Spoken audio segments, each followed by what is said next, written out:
For me, it's starting out with how people currently use this space, because some of it is a recreation ground, some play equipment and the like, and I'm sure there's regular users like dog walkers and kids who play sports on the field, but really knowing what this park's used for.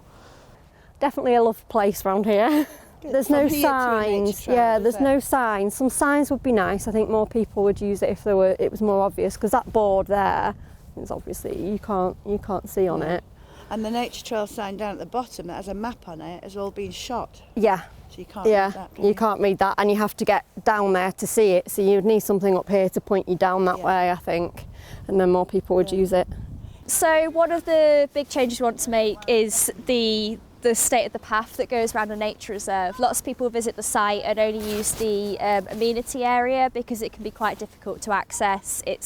It's narrow, it's muddy, it's slippy. So we're hoping to improve the state of the trail that goes round, as well as doing some of the small wildlife improvements around the site. We're hoping to get some better surface laid down, so it will be less muddy for people.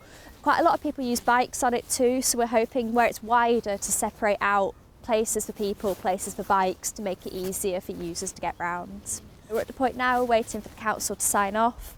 Once that's done, we can start some of the work immediately, like the wildflower meadow preparations.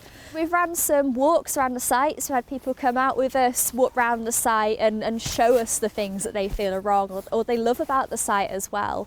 We've also run quite a lot of family activities, so getting people involved, doing things that they could do at home to help the wildlife, making bird feeders, making mini beast hotels, and running little trails around the site, so again people get out and use parts that they might not normally. We did do some reef making, so people came out, they foraged for their own supplies to make a reef to take away with them. So again, people interacting with nature in a way maybe they wouldn't normally at that time of year. This interpretation board is going to be going onto the park down at the bottom near the start of the woodland trail, so that's where the interpretation board is going to be. Right. And then, so that's to replace an old one which is there at the moment that we want to get rid of and put in this nice new one. And then the interpretation board is going to signal the start of a wayfinding trail which leads you along the nature trail along the back of these trees, which is going to have wayfinding icons with arrows to show people where to go, and then we are going to redo this section of the path all along here, which at the moment has a lot of potholes and it's not great for buggies and it's got low accessibility, but we're going to completely redo that section of path so it will make the whole loop accessible for people to do as a nature trail. And the other thing we're going to do is put in a wildflower meadow down at the bottom next to the start of the nature trail, which is going to be in this kind of triangle section just there. So the board has got animals, the trees, and we've picked all of these species based on stuff that was highlighted in the ecological report that we did on this site. So these are species that you can find either in the nature trail or that we expect that you could see on the park. And then there's a bit of detail about what we've done in the project, and then we've also got some ideas of what to do. So we've got a walk, wildlife spotting, and then there's a couple of different, there's like a well-being connection to nature activity, and then we've also got a game idea for children to do and a little bit of information about like the local history. We've made necklace. Oh yeah, medallions. And then there's the seed ball. So what we've been doing, we made like a bowl shape, a thin bowl shape of clay.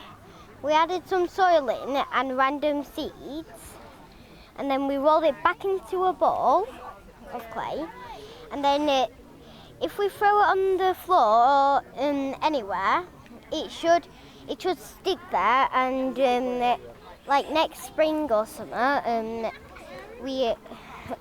it might grow into a flower. And you were saying that you used to come here when you were a child. Yes. So tell me what it was like then.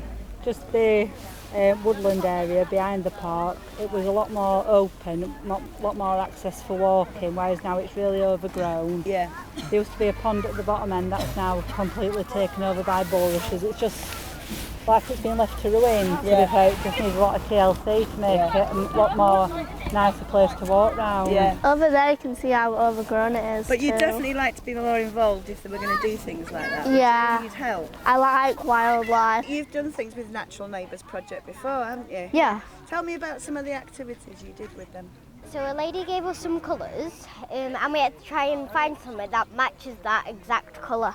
Ah, like a piece of grass or a leaf or Yeah. a tree? Yeah. Or... And then we also went into woods and we had to find certain pictures of birds. Right. And then we had to come back saying how many there were before we got to the end. When you come to things like this, how does it make you feel?